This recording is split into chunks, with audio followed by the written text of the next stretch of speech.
À la base, cette vidéo devait être la première de cette série. Salut tout le monde, c'est Isofy et je viens de commencer la vidéo avec un chat qui me monte dessus. Qu'est-ce que tu fais là? Oh, il voulait faire coucou, alors coucou tout le monde, et puis on continue la vidéo. Donc, avant que mon félin vienne sur mes genoux, je disais en intro que cette vidéo était prévue avant une autre. Car oui, aujourd'hui on va parler de jeux abstraits. J'ai déjà fait une vidéo jeux abstraits il y a pas mal de temps qui parlait des jeux de la gamme Cosmoludo. Dans cette vidéo, je vous avais présenté tout ce qui était sorti dans la gamme Cosmoludo, mais dans cette vidéo, j'ai parlé aussi du fait que, au départ, je souhaitais parler d'autres jeux. Sauf que lorsque j'ai eu l'idée de parler de jeux abstraits, eh bien je suis arrivé à la gamme Cosmoludo, je les ai tous testés, tous aimés, et je me suis dit bon allez, faisons une vidéo complète sur la gamme Cosmoludo. Mais du coup ça m'a empêché de parler de certains jeux abstraits. C'est donc le thème de cette vidéo, c'est eh bien vous proposer 5 jeux abstraits que j'apprécie beaucoup. Et dans le lot il y en aura un Cosmoludo, parce que forcément il y en a un qui est sorti entre temps. Et donc le premier jeu dont on va parler aujourd'hui,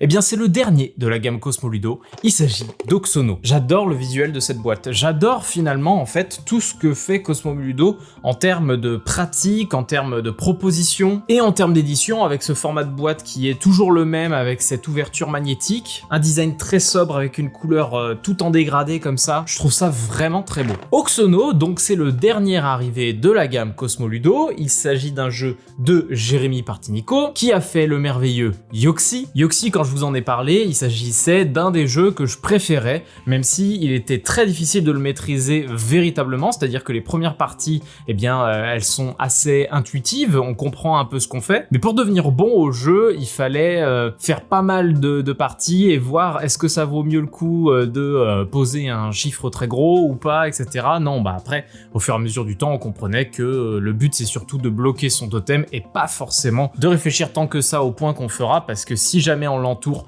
que de nos points, bah finalement on gagnera. Oxono, il s'agit d'un jeu de puissance 4, dans le sens où on doit aligner 4 trucs soit de sa couleur, soit de la même forme, et avec un petit côté Yoxi aussi. Dans Oxono, la partie commence avec 2 totems placés au centre du plateau, et chaque totem a une forme. À son tour, un joueur doit tout simplement prendre un totem, le déplacer du nombre de cases qu'il veut orthogonalement, et poser la forme correspondante au totem de sa couleur, adjacent au totem qui vient d'être déplacé. Et on enchaîne comme ça en alternant. Le premier qui a 4 tuiles soit de sa couleur, soit 4 tuiles de la même forme, a gagné la partie. Donc là, c'est finalement assez basique dans l'idée. Ce qui va rendre le jeu très intéressant, c'est quand les totems vont être bloqués. Ou comme dit dans le jeu, quand les totems vont être enclavés. Quand le totem va être bloqué tout autour de lui et que du coup il ne puisse pas bouger, eh bien il va pouvoir passer au-dessus des autres jetons pour ensuite pouvoir placer une tuile. Et encore pire, si au moment de déplacer un totem, aucune case adjacente à lui n'est disponible, eh bien on pourra poser une tuile où on veut sur le plateau. Et ça rend le truc très très fourbe. Parce que finalement, toute la tactique du jeu, ça va être de réussir à créer des coups un peu fourbes comme ça, à potentiellement poser notre jeton où on le veut. Je dirais que c'est vraiment un jeu qui a une courbe de progression assez forte. Les premières parties, j'ai ressenti un côté un peu comme dans Okito, à se faire ouvrir en deux par son adversaire s'il a compris mieux que nous ce qu'il faut faire. Et de partie en partie, eh bien, on prend vraiment de plaisir avec ce jeu. Ce jeu qui nous pose vraiment des dilemmes parfois à se dire, est-ce que je prends ce totem, mais en même temps, si je déplace ce totem, ça lui permettra de déplacer ce propre totem à un endroit qui m'arrange peut-être pas. De toute façon, ça c'est le propre des jeux abstraits, hein, c'est de voir finalement soit notre victoire arriver, soit notre défaite arriver, où le but est de réduire les coups possibles de l'adversaire pour l'obliger à faire des choses. Oxono remplit très très bien ça. En termes de difficulté, on est vraiment proche d'un Yoxi, voire un peu moins dur, je pense. Donc en soi, il fait partie de la gamme accessible de Cosmoludo avec Kamon, Yoxi et donc Oxono. Les 3 autres, je les préfère de très loin,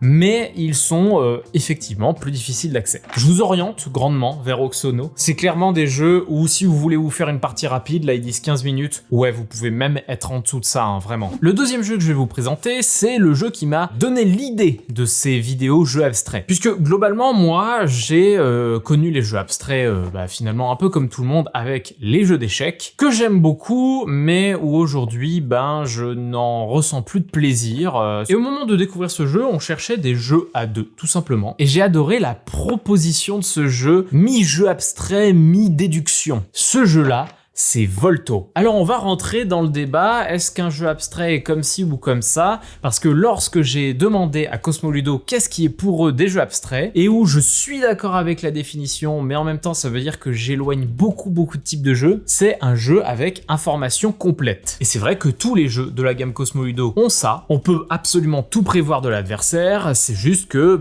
du coup si on a un cerveau de dingue, on arrive à prévoir que ça fait ça et ça fait ça, et du coup ça fait des branches dans tous les sens. Volto, effectivement, on ne peut pas le faire. Dans ma tête, le jeu abstrait, en tout cas avant, c'était un jeu qui, pour moi, par exemple, n'avait que très peu de thématiques, qui pouvait être remplaçable par plein de choses, etc. Volto, il s'agit d'un jeu avec un damier qui est quand même sur un petit tapis, il faut quand même le dire, et où chaque joueur ont les mêmes tuiles qu'ils alignent dans leur camp à leur guise lors de la mise en place du plateau. Le truc, c'est que là, vous les voyez de face. La magie de Volto, c'est que les déplacements des différents pions sont derrière les pions. Je vous ai dit que chaque joueur avait les mêmes pions, et bien c'est exactement ça. Chaque joueur ont 2 princesses, un prétendant et des soldats. Le but du jeu, c'est soit de capturer les 2 princesses adverses, soit de capturer le prétendant adverse, soit que notre prétendant aille dans le camp adverse, donc dans la dernière ligne, un peu à la manière d'un Kamisado. Comment on capture? Eh bien tout simplement en envoyant un de nos pions sur un pion adverse. On a des soldats qui se déplacent orthogonalement, on a des soldats qui se déplacent diagonalement, on en a un qui fonce tout droit, et le prétendant et les princesses, le prétendant c'est comme un roi, il se déplace comme il veut, les princesses aussi, mais les princesses ne peuvent pas capturer. Et du coup vous comprenez que en voyant bouger les pièces adverses, on va comprendre potentiellement qui est qui entre les différents pions. C'est un jeu qui est malin. C'est un jeu qui est malin, mais qui demande vraiment de se concentrer. Ça va pas non plus vous défoncer la tête, mais c'est juste que vous allez être là en mode « Ah putain, lui tu l'as avancé d'une case, ça peut être le prétendant ou un soldat, mais en même temps, ça peut aussi être celui qui fonce tout droit. » Et quand vous bouffez quelqu'un, l'adversaire ne sait pas avec qui vous l'avez bouffé, donc ça peut être avec un soldat ou un prétendant. Donc il y a une tension qui se crée autour de la table à se dire « Attends, c'est quoi ce pion-là? Qu'est-ce que je dois faire du coup? Est-ce que je vais plutôt à gauche? Ah non, c'est risqué, parce que ça peut être ça, etc. etc. » Le jeu est plein de tensions, et j'en ai fait beaucoup de parties parce que c'est un jeu qui se joue aussi très vite. De toute façon, tous ces jeux abstraits globalement durent assez peu de temps, hein, sauf des gros jeux abstraits type shogi, type jeu d'échecs, etc. Dans cette gamme de jeux, c'est très difficile de vendre de toute façon des gros jeux abstraits. Et en l'occurrence, avec ça, vous avez une expérience de jeu qui va vous faire réfléchir autrement. Bref, il y a beaucoup de possibilités autour de ce jeu vers lequel je vous oriente, car j'y ai passé des moments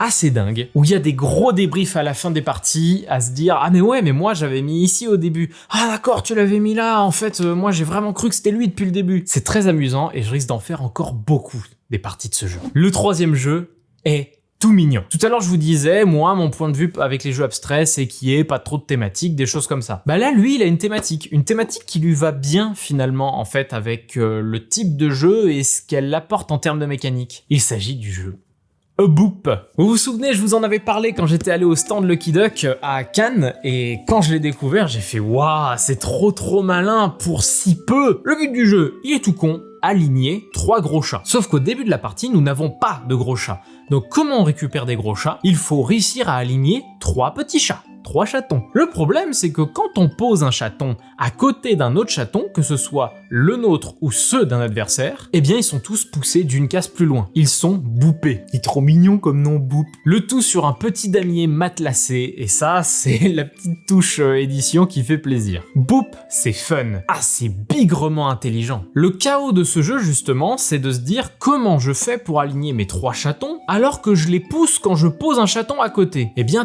toute la réflexion va être là. Est-ce que je place mon chaton ici et du coup ça va le pousser? Peut-être qu'au tour précédent je vais pousser de l'autre côté, et à partir du moment où 2 chatons sont juste l'un à côté de l'autre, si on pose un chaton à côté, il n'est pas repoussé contre l'autre puisqu'il est bloqué finalement. Ça sera une des manières de réussir à aligner ces 3 chatons. Quand on a aligné 3 chatons, on récupère 3 gros chats et on jette nos 3 chatons. Les 3 chatons ne reviendront plus. Le truc fourbe aussi, c'est qu'on peut faire sortir les chatons du damier. Si jamais ils sont au bord et qu'on les pousse, eh bien ils sont sortis et ils vont à la réserve du joueur correspondant. C'est incroyable d'immédiateté. Allez, en 3 minutes chrono, vous avez appris les règles de Boop. Par contre, c'est pas en 3 minutes que vous allez comprendre comment battre votre adversaire. C'est un jeu qui est fou.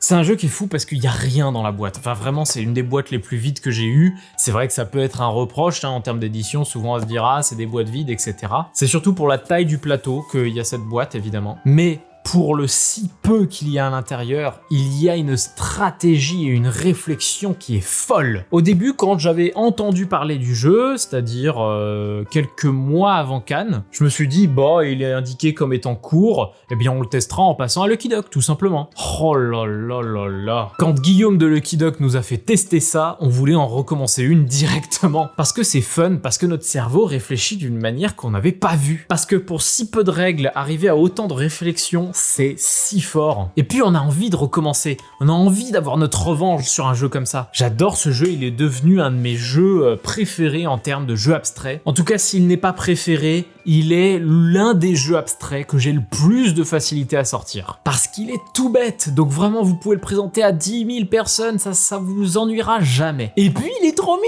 il y a des chats de partout, ils sont trop choupinous. Et si vous croyez que j'ai fait venir mon chat au début de la vidéo juste pour ça, non, il est venu de lui-même, mais il est possible qu'il savait que j'allais parler de Boop aujourd'hui. Du coup il s'est dit, bah moi aussi je suis un chat, moi aussi je suis un chat. Le jeu suivant, c'est un jeu que ça fait un moment que je l'ai, mais j'ai mis du temps avant de faire ma première partie. Pourquoi? Bah simplement pour les raisons que je vous ai évoquées dans ma vidéo sur les influenceurs. Recevoir plein de jeux, c'est bien. Avoir du temps pour y jouer, c'est mieux. Et du coup, on met des priorités sur d'autres jeux, etc. Lui, bah, il était arrivé un peu plus tard dans les priorités. Et pourtant, c'est une proposition très intéressante. Il s'agit du jeu Reflecto. La vidéo est écourtée car un chat finalement vient sur moi. Aïe, aïe, aïe. Je me fais piquer ma vidéo. Reflecto, c'est un jeu pareil, pas tout à fait abstrait puisque il n'y a pas de l'information complète, puisque le but du jeu de Reflecto, c'est de deviner un mot caché derrière les pions de l'adversaire. Encore un jeu avec des informations derrière les pions. Dans Reflecto, on a plusieurs pions qui sont soit des pions avec un fond blanc, soit des pions avec un miroir. Le but du jeu, retrouver le mot caché parmi les lettres qui sont sur les pions à face blanche, à l'aide de nos miroirs qu'on va pouvoir déplacer sur le plateau. Je n'ai jamais joué aux dames, donc peut-être je teste enfin sur les dames un jour, mais on a un type de déplacement un petit peu comme les dames, c'est-à-dire que soit on se déplace d'une case tout simplement, dans toutes les directions, soit si on peut passer au-dessus d'un de nos pions, eh bien on peut le faire et on peut l'enchaîner si on peut passer au-dessus d'un autre pion, etc. Et on peut le faire soit au-dessus d'un de nos pions, soit au-dessus des pions adverses. Et donc en faisant ça, on va potentiellement arriver derrière les pions adverses. Le truc qu'il faut bien comprendre avec Reflecto, c'est vous vous dites, bah du coup si je fais ça, là comme ça, je vais pouvoir facilement voir toutes les lettres. Le jeu demande expressément de se tenir comme ça, devant la table. Le jeu demande à ce qu'on se tienne droit, tout simplement pour ne pas gâcher la stratégie du jeu. On ne pourra donc voir les lettres cachées avec nos miroirs que si le miroir est directement en face d'un pion adverse. Alors vous vous dites du coup que c'est peut-être un peu limitant, c'est vrai, mais il y a une autre manière de gagner. On peut faire sortir nos pions avec des lettres du plateau en le faisant sortir du côté adverse du plateau. On ne peut le faire par contre que si nos lettres sorties sont sorties dans l'ordre du mot qu'on a choisi. Par exemple, je choisis le mot tapis, eh bien il faut d'abord sortir la lettre T avant de pouvoir faire sortir la lettre A, etc. etc. Et donc l'adversaire aura une lettre de moins qu'il pourra découvrir. Ça obligera du coup sur le plateau à essayer de rester groupé afin d'empêcher les lettres de l'adversaire de pouvoir sortir. Parce que sinon, on a de moins en moins d'indices pour trouver le mot adverse. Et vu qu'on n'a qu'une seule chance de proposer un mot, il faut pouvoir prendre son temps. Au début, j'étais surtout interrogatif par rapport à ce jeu, parce que je me disais, ah, est-ce que ça marche vraiment ou pas? La réponse est oui. Par contre, faut être un joueur un petit peu fair-play quand même. Pourquoi? Eh bien parce que le mot, c'est nous qui le choisissons, donc c'est nous qui mettons les différentes lettres sur les panneaux. Et si on prend un mot qui a des homophones, des synonymes, des choses comme ça, enfin des trucs trop proches, on peut perdre un peu l'adversaire et c'est quand même un peu pas très fair-play quoi. C'est pour ça là je vous ai donné le mot tapis, qui est un mot assez simple. On peut jouer avec moins de lettres ou plus de lettres, et dans ce cas il y a plusieurs lettres sur les panneaux, et on l'a essayé avec plus de lettres, c'est quand même très rigolo. Surtout que à choper plus de lettres par panneau, on va avoir plus d'indices quelque part. Et en plus, les lettres, on doit les mettre dans l'ordre. C'est une petite curiosité, une merveille d'édition parce que les différents pions des portails, des miroirs comme ça, ils sont super beaux. Et c'est un jeu qui, pour moi, ne s'essouffle jamais. Même s'il est moins accessible que d'autres jeux abstraits, il a ce petit quelque chose avec ce mot caché qu'il faut retrouver. Et ça, c'est très plaisant. C'est pas très intuitif au début, mais ça cache quelque chose de fort. On arrive déjà au dernier jeu de cette vidéo, qui était un des jeux que je voulais absolument tester pour savoir s'il pouvait rentrer dans ces vidéos. Un jeu abstrait que je qualifierais de brillant. Mais quand je dis brillant, c'est d'une intelligence folle. Il est aussi le plus difficile des jeux abstraits que je vous présente aujourd'hui. Il a la petite étiquette expert dessus, puisqu'il s'agit du jeu Demain, tu m'as tué. Quand tu lis les règles de Demain, tu m'as tué, au départ, tu te dis « Putain, c'est juste un jeu à la con où tu te pousses et puis c'est tout. » Oh là là là là, qu'est-ce que c'est malin! Vous avez 3 plateaux. Un plateau passé, un plateau présent et un plateau futur. À chaque tour, vous activez votre pion devant lequel votre jeton d'activation est placé. Et avec ce pion, vous faites 2 actions. Soit vous vous déplacez d'une case, soit vous voyagez dans le temps. Si vous voyagez dans le futur, vous déplacez votre pion de la même case du passé vers la même case du futur. Si vous voyagez dans le passé, c'est là que c'est fourbe, et bien vous copiez votre pion qui est placé sur votre case vers la même case de l'ère précédente. Et comme vous avez 2 actions, parfois vous pouvez faire des « je me déplace d'une case et je te pousse hors du terrain ». Le but du jeu, c'est vraiment ça. C'est juste repousser l'ennemi soit hors du terrain, soit faire collisionner ces 2 bonhommes ensemble, et le but c'est de finir un tour et que l'adversaire ne soit plus que sur une tuile. Donc jusque là on se dit ouais, c'est déjà très intéressant, c'est très malin, c'est très intelligent vraiment comme manière de faire, avec si peu de possibilités, on arrive à faire plein de choses, et pourtant, Demain tu m'as tué ne s'arrête pas là. Puisque Demain tu m'as tué n'est pas vraiment un jeu legacy, mais c'est un jeu qui va vous proposer de découvrir les règles petit à petit, puisque il y a différents modes de jeu, 4 pour être précis. Avant de faire cette vidéo, il fallait que je teste les différents modules pour voir si oui ou non c'était si fort que ça. La réponse c'est oui. oui. Demain tu m'as tué, c'est oui. Je vous spoil pas tout ce qu'il y a comme module possible, mais le premier module en l'occurrence, donc je vais le dire, le premier module, vous avez le principe d'un arbre que vous allez faire pousser. Si vous posez une graine dans l'ère du passé, et bien dans l'ère du présent, ce sera un arbuste, et dans l'ère du futur, ce sera un arbre. Un arbre que vous pourrez pousser et faire tomber sur l'adversaire. Le buisson, vous pourrez pousser l'adversaire dessus, et dans ce cas, il mourra. Et la graine, rien du tout. Et donc, il va y avoir une petite course à la ressource, à potentiellement parfois poser une graine pour empêcher l'autre d'admettre un arbuste à un autre endroit, ou potentiellement de poser des graines à des endroits pour bloquer un adversaire dans le futur. C'est fou comme ça augmente la stratégie possible de ce jeu. Et là, pour le coup, on est vraiment dans du jeu abstrait pur, comme je le disais tout à l'heure pour Cosmoludo, c'est-à-dire un jeu à information complète. Vous n'avez jamais rien de caché. Vous avez une réserve de pions, qui sont des pions que vous pouvez faire apparaître en faisant des voyages vers le passé, et vous avez les différentes ressources du chapitre en cours. Le premier chapitre avec les arbres, le deuxième chapitre avec les statues, qui ont un système encore plus compliqué, et c'est pour ça que c'est écrit expert ici. C'est parce qu'en fait, vous allez monter la difficulté au fur et à mesure, avec des statues que vous pourrez déplacer sur le plateau, et dans ce cas, ça se déplacera aussi dans les aires suivantes, sauf si elles sont bloquées, et du coup, elles se retrouveront pas à la même case. C'est fou. Ce jeu est fou. Ce jeu est fou d'inventivité, ce jeu est fou de possibilités. Le troisième niveau, il y a des éléphants, j'en dis pas plus. Et truc tout bête, la règle de jeu est super fun. Il y a vraiment un univers qui est amené avec tout ça, avec ce jeu qui est de l'ordre du voyage dans le temps, avec un savant fou qui fait des blagues tout le temps. C'est très drôle à lire, c'est une des meilleures règles que j'ai jamais lues. Une édition aux petits oignons, un prix qui peut peut-être rebuter certains, mais franchement ça va, autour de 45 €. Mais pour l'expérience que ça vous propose, ça les vaut largement. Je crois que j'ai jamais eu un jeu abstrait qui me détruisait autant le cerveau. Parce qu'il y a beaucoup de choses à penser en fait dans ce jeu, que ce soit le placement de l'adversaire et votre placement à vous, sachant qu'à chaque fin de tour, vous choisissez où est-ce que vous jouerez, donc dans le passé, dans le présent ou dans le futur, donc l'adversaire sait où vous jouerez, et donc il y a une analyse de ce que l'adversaire va faire qui est extrêmement dingue, qui rend le jeu véritablement expert. C'est un des rares jeux où j'ai fait, bon, finalement on fait une pause parce que, mine de rien, j'en ai pris plein la tête quoi. Mais c'est incroyable, c'est incroyable. Ce jeu est intelligent, je sais, je ressors beaucoup ce mot, mais c'est un des premiers mots qui m'est venu quand j'ai joué à ce jeu sur la deuxième partie. La première partie, on appréhende les règles, on comprend pas tout à fait les possibilités qu'on a. À partir de la deuxième, on fait waouh, c'est brillant. Merci tout le monde d'avoir regardé cette vidéo, j'espère sincèrement qu'elle vous a plu. Ça faisait longtemps que je voulais vous parler de mon amour pour les jeux abstraits, qui sont des jeux que je sors assez facilement et qui sont pour moi souvent très profonds pour beaucoup de simplicité. Et peut-être qu'un jour je vous reparlerai de jeux abstraits parce que j'en ai encore dans ma besace. C'était une petite vidéo de rentrée, je vous dis à bientôt pour une prochaine vidéo, le jeu ou une autre. Et d'ici là, moi je vous dis, salut!